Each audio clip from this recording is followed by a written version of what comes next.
എല്ലാവർക്കും നമസ്കാരം. മൗനരാഗം സീരിയലിന്റെ നെക്സ്റ്റ് വീക്ക് പ്രമോ വിശേഷത്തിലേക്ക് എല്ലാവർക്കും സ്വാഗതം കേട്ടോ.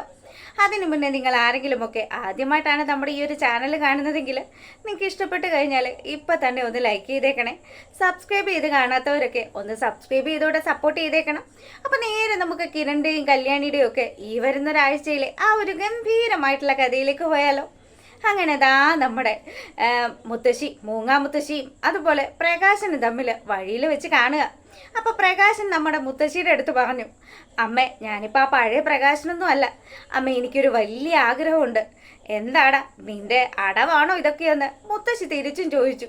ഈ സമയം പ്രകാശം പറയുന്നുണ്ട്, ഒരിക്കലും അല്ലമ്മേ, ഇനിയിപ്പം എന്തൊക്കെ സംഭവിച്ചാലും ഞാൻ എൻ്റെ പെൺമക്കളെ സ്നേഹിച്ചിരിക്കും. എനിക്ക് അവരുടെ ഒപ്പം ഇരുന്ന് ഓണസദ്യ കഴിക്കണമെന്നൊക്കെ വലിയ ആഗ്രഹം.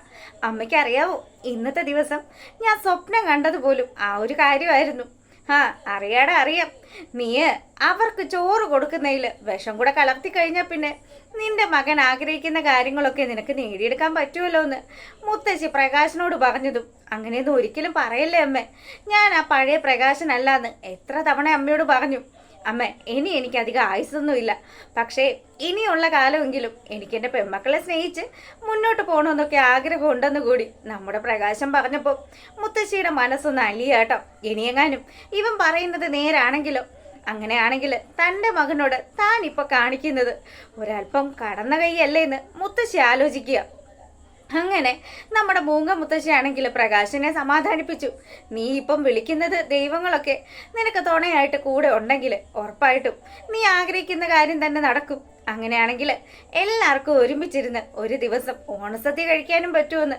അങ്ങനെ നമ്മുടെ മുത്തശ്ശി അവിടുന്ന് പോവാട്ടോ. അതിനുശേഷമാണെങ്കിൽ നമ്മുടെ കല്യാണിയുടെ മനസ്സിൽ മുഴുവനും അവളുടെ അച്ഛനിരുന്ന് രാമായണം പാരായണം ചെയ്യുന്ന ആ ഒരു കാര്യമായിരുന്നു. ശരിക്കും കല്യാണി കിരണിൻ്റെ അടുത്ത് വന്ന് പറയുകയൊക്കെ ചെയ്തല്ലോ. അങ്ങനെ കല്യാണി ഈ കാര്യങ്ങളൊക്കെ ആലോചിച്ചുകൊണ്ടിരിക്കുമ്പം ദീപ അടുത്തേക്ക് വന്നു. അമ്മയാണെങ്കിൽ, എന്താ മോളെ നീ എന്താ ഇങ്ങനെ ആലോചിച്ചുകൊണ്ടിരിക്കുന്നത്? അല്ലമ്മേ, എൻ്റെ ഇത്രയും വയസ്സിനിടയിൽ അച്ഛൻ ഇങ്ങനെ ഇരുന്ന് രാമായണം വായിക്കുന്നതൊന്നും ഞാൻ കണ്ടിട്ടില്ലല്ലോ. മോളെ അയാളുടെ മകൻ പുറത്തിറങ്ങുന്ന ഈ സമയത്ത് അവനെ സന്തോഷിപ്പിക്കാൻ വേണ്ടിയിട്ട് എന്തെങ്കിലുമൊക്കെ ചെയ്യാതിരിക്കില്ല. അതിനു വേണ്ടിയിട്ടുള്ള പ്ലാനിങ് ആണോ ഇതെന്ന് ആർക്കറിയാം. നീ ആ അമ്പലത്തിൽ പോകുന്നു, ഞാനും ആ അമ്പലത്തിൽ പോകുന്നു ഒക്കെ അയാൾക്ക് നല്ല നിശ്ചയമുണ്ടല്ലോ. അങ്ങനെയുള്ള സാഹചര്യത്തിൽ ഉറപ്പായിട്ടും അയാൾ ഇതൊക്കെ ക്രിയേറ്റ് ചെയ്യുന്നതായിരിക്കുമെന്ന് നമ്മുടെ ദീപയ്ക്കൊരു സംശയം. അങ്ങനെ ദീപ ഈ കാര്യങ്ങളൊക്കെ കല്യാണിയോട് പറയുമ്പം കല്യാണി പറയുന്നുണ്ട്, ഒരിക്കലും അല്ലമ്മേ, എൻ്റെ മനസ്സിൽ ശരിക്ക് തോന്നുന്നുണ്ട്. എനിക്ക് ചില കാര്യങ്ങളൊക്കെ തോന്നുന്നത് ചിലപ്പോഴൊക്കെ സത്യമാകാറുണ്ടല്ലോ. അതുകൊണ്ട് തന്നെ ഞാനിപ്പോൾ ആലോചിക്കുന്നത് മുഴുവനും അച്ഛനിപ്പം ആ ഒരു പഴയ അച്ഛനല്ല എന്ന് തന്നെയാണ്. ഞങ്ങളെയൊക്കെ സ്നേഹിച്ചു തുടങ്ങിയിരിക്കുന്നു. എന്തായാലും എനിക്ക് കണ്ടു തന്നെ അറിയാം അയാൾ എന്താ മനസ്സിൽ കരുതിയിരിക്കുന്നതെന്ന് തമ്പുരാന് മാത്രമേ അറിയാവുള്ളൂ എന്ന് ദീപയും പറയുക. പിന്നീടാണെങ്കിൽ നമ്മുടെ പുതുമണവാളനെ കാണിക്കുക. അങ്ങനെ നമ്മുടെ മനു ആണെങ്കിൽ എങ്ങനെയെങ്കിലും ഈ സരയു എന്ന് പറയുന്ന താടകയുടെ അടുത്ത് നിന്ന് രക്ഷപ്പെട്ടിട്ട് അവനിപ്പോൾ വിവാഹം കഴിച്ചിരിക്കുന്ന മറിയയും കൂട്ടി അമേരിക്കയിലേക്ക് പോകാനുള്ള കാര്യങ്ങളൊക്കെ സെറ്റ് ചെയ്ത് വെച്ചേക്കാണല്ലോ. ഇതിനിടയ്ക്ക് കൺമണി മോൾ എന്ന് പറയുന്ന ഒരു കാര്യം, ആ ഒരു ചിന്ത നമ്മുടെ മനോഹറിന്റെ മനസ്സിലുള്ളത് കൊണ്ട് തന്നെയാണ് മനു ഇപ്പം എന്താ സരയുവിൻ്റെ വീട്ടിൽ വന്നിരിക്കുന്നത്. പക്ഷേ കരുതി കൂട്ടി മനോഹറിനെ പെടുത്താൻ വേണ്ടിയിട്ട് തന്നെ സരയു ആണെങ്കിൽ ആ ഒരു ഇരുമ്പ് പൊടിയൊക്കെ വീട്ടിൽ സൂക്ഷിച്ചു വെച്ചിരിക്കുന്ന കാര്യം നമ്മുടെ മനുവിന് അറിയില്ലല്ലോ. അങ്ങനെ നമ്മുടെ മനോഹറാണെങ്കിൽ സരയിനോട് വലിയ കാര്യമായിട്ടൊക്കെ സംസാരിച്ചു. എങ്ങനെയെങ്കിലും സ്നേഹമായിട്ട് ഇവളോട് സംസാരിച്ച് ഇവിടുന്ന് നൈസായിട്ട് മുങ്ങണം, അതാണ് പുള്ളിക്കാരൻ്റെ ഒരു പ്ലാൻ.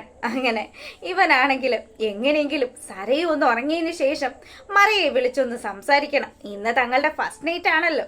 അതുകൊണ്ട് തന്നെ അവളോട് സംസാരിച്ചില്ലെങ്കിൽ അവൾക്ക് വിഷമമായാലോ. ഇനിയിപ്പം 2 ദിവസത്തിനകം തന്നെ താനും തൻ്റെ ഭാര്യയും കൂടി അമേരിക്കയിലേക്ക് പറന്നു കഴിഞ്ഞാൽ പിന്നെ ഈ സരയു എന്ന് പറയുന്ന മാരണത്തിന് താൻ താങ്ങേണ്ടി വരില്ലല്ലോ എന്നൊക്കെ ആലോചിച്ച് സരയു ഉറങ്ങുന്നതും കാത്തിരിക്കുക നമ്മുടെ മനോഹർ. മനുവേട്ടാ, നിങ്ങൾ ഉറങ്ങുന്നില്ലേന്ന് ചോദിച്ച് സരയു നമ്മുടെ മനോഹറിൻ്റെ അടുത്തേക്ക് ചെന്നിട്ട് സംസാരിച്ചുകൊണ്ട് നിൽക്കുമ്പോൾ, മോളു എനിക്ക് ചില ബിസിനസ് കോളുകളൊക്കെ ചെയ്യാനുണ്ട്, മോളിപ്പോൾ പോയി കിടന്ന് ഉറങ്ങിക്കോ എന്നൊക്കെ പറഞ്ഞ് നമ്മുടെ മനോഹർ സരയുവിനെ പറഞ്ഞയക്കുക. സരയു ആണെങ്കിൽ ഇവൻ ഉറങ്ങിയിട്ട് വേണം ഇവൻ്റെ തലമുണ്ട തല്ലി പൊളിക്കാനെന്ന് വിചാരിച്ചിരിക്കുവാണല്ലോ. അതുകൊണ്ട് തന്നെ നമ്മുടെ സരയു ഉറക്കം നടിച്ചു പോയി കിടക്കുക. മനു ആണെങ്കിൽ വന്ന് നോക്കുന്ന സമയത്ത് സരയു നല്ലതുപോലെ ഉറക്കത്തിലാണെന്ന് മനസ്സിലായി. ഇത് തന്നെയാ പറ്റിയ സമയം, എന്തായാലും തൻ്റെ പ്രിയപ്പെട്ടവളെ വിളിക്കാൻ പറ്റിയ സമയം ഇത് തന്നെയാണെന്ന് മനസ്സിലാക്കിയിട്ട് അവൻ ആ ഫോണ് അവൾ അറിയാതെ എടുത്തിട്ട് അങ്ങ് മാറി നിൽക്കുക. എന്നിട്ട് മറിയെ വിളിച്ചു. മറിയോട് പറയുന്നുണ്ട്, അതെ മറിയെ, എനിക്ക് കുറച്ചധികം തിരക്കുകളൊക്കെ ആയിപ്പോയി മോളെ, അതുകൊണ്ടാട്ടോ വിളിക്കാൻ പറ്റാതിരുന്നത്. എന്നാലും മനോഹര, ഇന്ന് നമ്മുടെ വിവാഹം കഴിഞ്ഞതല്ലേ ഉള്ളൂ, എന്നിട്ടും നീ എന്നെ ഒന്ന് വിളിച്ചില്ലല്ലോ എന്ന് ഞാനിപ്പോൾ ആലോചിച്ചതേ ഉള്ളൂ. ശരിക്കും പറഞ്ഞാൽ ഇന്ന് നമ്മുടെ ഫസ്റ്റ് നൈറ്റ് ആണല്ലോ. അതേ മോളു, നീ ഇല്ലാത്തത് കൊണ്ട് തന്നെ ഞാനും വലിയ ദുഃഖത്തില. എന്ത് ചെയ്യാനാ, എൻ്റെ അമ്മാവൻ്റെ മക്കള് എന്നെ വിടാതെ പിന്തുടർന്നുകൊണ്ടിരിക്കുകയാണെന്നൊക്കെ പറഞ്ഞ് മനോഹർ പതുക്കെ നമ്മുടെ മറിയത്തിൻ്റെ അടുത്ത് സംസാരിച്ചുകൊണ്ട് നിൽക്കുന്ന സമയത്ത് ഇതൊക്കെ കേട്ടുകൊണ്ട് മനുവിൻ്റെ പിന്നാലെ വന്ന് നിൽക്കുക നമ്മുടെ സരയു. എന്തായാലും സരയു കരുതിയതുപോലെ തന്നെ മനോഹർ തന്നെ നല്ല രീതിയിൽ വലിപ്പിക്കുകയാണല്ലോ. അതുകൊണ്ട് തന്നെ ഇവൻ അമേരിക്കയിൽ പോയി സന്തോഷമായിട്ട് ജീവിക്കാന്നൊക്കെ വിചാരിക്കുന്നത് അതൊക്കെ വെറുതെ ആക്കാൻ വേണ്ടിയിട്ട് അവൾ രണ്ടും കൽപ്പിച്ച് തന്നെയാണ് നമ്മുടെ മനുവിൻ്റെ പിന്നാലെ നിൽക്കുന്നത്. അവൾ ആ വീട്ടിൽ അവളുടെ ആ ഒരു റൂമിൽ ഒളിപ്പിച്ച് വെച്ചിരിക്കുന്ന ആ ഇരുമ്പ് വടി എടുത്ത് മനോഹർ അറിയാതെ കയ്യിൽ ഇങ്ങനെ ചേർത്ത് പിടിച്ചു. അതിനുശേഷം ഇവൻ എവിടം വരെ വർത്താനം പറഞ്ഞു പോകുമെന്ന് അറിയണമല്ലോ. ഇതൊക്കെ കേട്ട് ഇങ്ങനെ നിൽക്കുക, മനോഹറിനെ കൊല്ലാൻ പാങ്ങിന് നിൽക്കുന്നു. അങ്ങനെ ഇവിടെ ഈ കാര്യങ്ങളൊക്കെ നടക്കുന്നു. പിന്നീടാണെങ്കിലോ നമ്മളെ കാണിക്കുന്നത് രാത്രിയാകുന്ന സമയത്ത് നമ്മുടെ പ്രകാശിന് ചില അസ്വസ്ഥതകളൊക്കെ ഉണ്ടാവുന്നത്. ഇപ്പൊ തന്നെ നല്ലതുപോലെ ക്ഷീണവും വേണ്ടുന്ന കെയറും ഒന്നും കിട്ടാത്തത് കൊണ്ട് തന്നെ നമ്മുടെ പ്രകാശം വലിയ അവശതയിലാണ് ഉള്ളത്. അങ്ങനെ ചുമച്ച് പ്രകാശന് രാത്രി വയ്യാതാകുന്നത് നമ്മുടെ കല്യാണി അവൾ അറിയുന്നു. കല്യാണിക്കാണെങ്കിൽ അച്ഛൻ അപകടം സംഭവിച്ചു എന്നുള്ളൊരു തോന്നൽ തോന്നി അവൾ ഞെട്ടി ഉണർന്ന് കിരണിന്റെ അടുത്ത് സംസാരിക്കുക. കിരണേട്ട, അച്ഛൻ എന്തോ പറ്റിയിട്ടുണ്ട് കിരണേട്ട, നമുക്ക് എന്തായാലും അച്ഛൻ്റെ അടുത്തേക്കൊന്ന് പോകണമല്ലോ. എൻ്റെ കല്യാണി, നീ ഇതെന്തൊക്കെയാ ഈ പറയുന്നത്? ഇല്ല, അച്ഛൻ എന്തോ അപകടം സംഭവിച്ചിട്ടുണ്ട്, ഇല്ലെങ്കിൽ എനിക്ക് അങ്ങനെയുള്ളൊരു തോന്നൽ തോന്നത്തില്ല. അങ്ങനെ നമ്മുടെ കിരണും കല്യാണിയും കൂടി പ്രകാശന് അപകടം സംഭവിച്ചു എന്ന് മനസ്സിലാക്കിക്കൊണ്ട് തന്നെ പ്രകാശൻ താമസിക്കുന്ന ആ ഒരിടത്തേക്ക് എത്തിച്ചേരുക. അങ്ങനെ പ്രകാശനെ കണ്ടപാടെ തന്നെ നമ്മുടെ കല്യാണിക്ക് വലിയ വിഷമമൊക്കെ ആയി. കല്യാണിയാണെങ്കിൽ കരയാനൊക്കെ തുടങ്ങി. അച്ഛൻ എന്താ പറ്റിയതെന്ന് അറിയാണ്ട് കല്യാണി നിന്ന് കരയുന്നത് കാണുമ്പോൾ നമ്മുടെ കിരണ്ടും സങ്കടമായിട്ടോ. അങ്ങനെ ഇവര് രണ്ടുപേരും കൂടി ചേർന്ന് നമ്മുടെ പ്രകാശനെ ആശുപത്രിയിൽ എത്തിക്കുന്നതൊക്കെയാണ് ഈ വരുന്ന ആഴ്ചയിലെ വിശേഷത്തിലുള്ളത്. അതോടൊപ്പം തന്നെ നമ്മുടെ മനോഹറിന്റെ ആ അമേരിക്കൻ യാത്ര ക്യാൻസൽ ആകുന്നത് കൂടിയുണ്ട്. എന്തായാലും ഇതിൻ്റെ ബാക്കി വിശേഷങ്ങളൊക്കെ ആയിട്ട് വരാം. നിങ്ങൾക്ക് വീഡിയോസ് ഇഷ്ടമാകുന്നുണ്ടെങ്കിൽ ഒന്ന് ലൈക്ക് ചെയ്തിട്ട് കാണുക. അപ്പോൾ നമ്മുടെ സീരിയൽ മാനിയ വെറൈറ്റി സ്റ്റോറീസ് സബ്സ്ക്രൈബ് ചെയ്ത് കാണാത്തവരൊക്കെ ഒന്ന് സബ്സ്ക്രൈബ് ചെയ്തുകൂടെ സപ്പോർട്ട് ചെയ്തേക്കുക. അപ്പം ഇത്രയും ദിവസം വീഡിയോസ് ഇടാതിരുന്നത് ചില പ്രശ്നങ്ങളൊക്കെ കാരണമാണ്. അതുകൊണ്ട് ഇനി നമ്മൾ കണ്ടിന്യൂസ്ലി വീഡിയോസൊക്കെ അപ്ലോഡ് ചെയ്യുന്നതായിരിക്കും. അപ്പം എല്ലാവർക്കും നല്ലൊരു രാത്രി കൂടെ ആശംസിച്ചുകൊണ്ട് ഇന്നത്തെ വീഡിയോ വൈൻഡപ്പ് ചെയ്യാണ്. അപ്പോൾ ഓക്കെ, ഗുഡ് നൈറ്റ്.